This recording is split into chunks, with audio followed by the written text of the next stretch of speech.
Hey guys, Clint here with American Patriot Defense. So let's talk about the targetry, uh, more specifically the relevance of competition targetry. So USPSA targetry to actual anatomy targetry, and the relevance of that, and how that they kind of correlate. Okay, so there's been some talk recently of is USPSA being not a good training, or being the training way, and we need to look at it as a training way, not the sole training way. Okay, it's kind of like a completion of circle. It's building hard skills, right? um, you you have to have accountability with your shots, and we can use the targetry to confirm that. So what I have here, this is the target that I use. It's my custom target that I have. It's through Axel Targets, but I have a law enforcement B21 target, and I have that because I have to use a B21 target for concealed carry classes.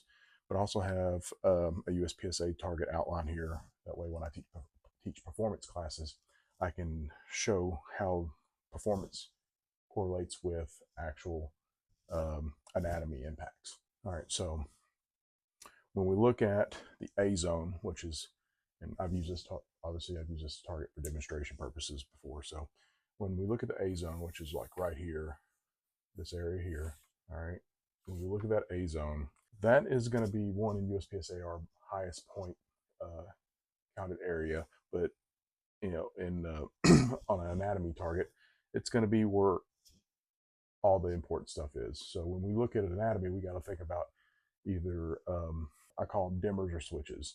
All right, so that's how there's been other methodologies, but one's going to slowly fade away, or one's going to turn it out completely. Okay, so we've got dimmers and switches here, both. All right, so we got the CNS system, all right, central nervous system. So the spine, that's a switch. We got the heart. The heart is actually more of a dimmer. It's not guaranteed to be a switch. Somebody, it can cause somebody to go into hydraulic failure, but I mean, they can still potentially get some shots out. Same thing with your lungs. It's a dimmer. It's not a switch. Lungs, especially if you just get one lung out, somebody, sucking chest wound, they can survive for a while. But you have the highest probability of stopping a threat in that A zone. If you look up here in the cranial vault, you have your other A zone right here. You have the cranial vault, and that's the softest spot of the skull. All right, that's another important spot. That's mostly cartilage. It's not a lot of skull matter, not a lot of bone fragment inside that area. So those are your highest points in USPSA, and those are also your most important spots for a defensive shoot. If we move out a little bit, we have the C zone. So we lose accountability a little bit here with on a B21 target, right? Just because of the way it's designed. But we also we have less vital area that we're going to be hitting, right? We still have the lungs, top of the lungs here, side of the lungs here. We start getting into the pelvis a little bit. Again, lungs, we talk about being dimmers. Now, pelvis. Let's talk about the pelvis a little bit. Pelvis is definitely a dimmer. It's not a switch. It's not a guaranteed thing. It's depending on the methodology that you go by, what you teach or what you study. Some people teach pelvic girdle shots. I teach pelvic girdle shots, but it's not an end all be all. It is part of your structure, and it can work, but it's not going to potentially stop the threat.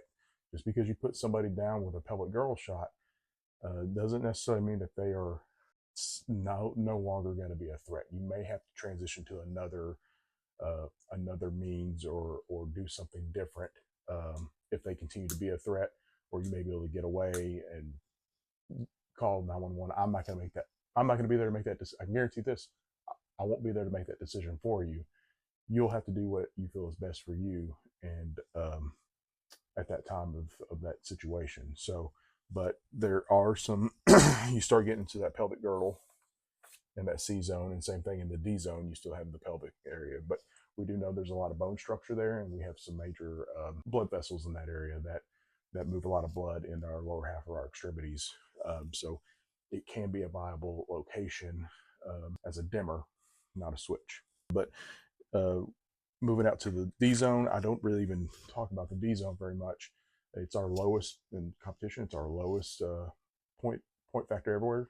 Point factored hit area. So what we typically do is, like, if you know you've got a D or a mic, like, it's typically better if you can. If it's a Comstock shoot, like, make your shot up, because you're gonna, like, you can't shoot fast enough or move fast enough to the next target to make that up. So make your shots up. Try to get your A's, because that D is really going to hurt you, hurt your score. So if we look on this target, like, we have what, arms? That's it. That's it. So I have some nothing vital. So of nothing significant or importance, and that's kind of how I look at it in competition too. A D zone hit is of nothing significant or importance. Okay. Unless you're shooting major, some guys that are shooting open class and major can get away with it. I don't know how they do it, but it's voodoo is what it is.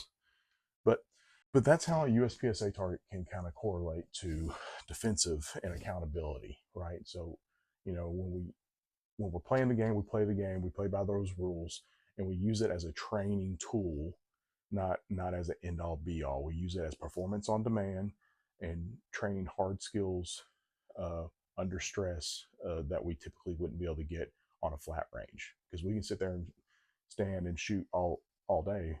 When we add movement and add stress due to the timer and competition with our peers, that's how we start getting truly better and pushing our boundaries. So, and again, we can see that there's a direct correlation on that performance and how we can be accountable for our shots. So, anyways, just wanted to clear that up in my opinion on that. Give me a comment if you agree, if you disagree. Let me know what you think. I'd like to hear it.